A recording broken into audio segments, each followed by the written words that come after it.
Service in Tulsa has issued a severe thunderstorm warning for northeastern Choctaw County in southeast Oklahoma, southern LaFleur County in southeast Oklahoma, eastern Bushnell County in southeast Oklahoma, until 6 p.m. Central Daylight Time.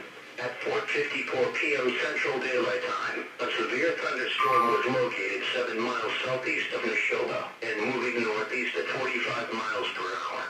Expected hazards include 60 miles per hour wind gusts and half-dollar size hail. This is a radar-indicated threat.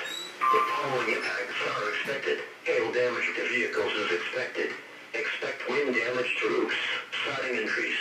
Locations in or near the path include Hanopi, Batavia, Whitesboro, Kalimina State Park, Muse, Big Cedar, Lake Worcester State Park, Elgin, Worcester, Kiefer, and Livingstone State Park. A tornado watch remains in effect for the warned area. Tornadoes can develop quickly from severe thunderstorms. For your protection, move to an interior room on the lowest floor of a building.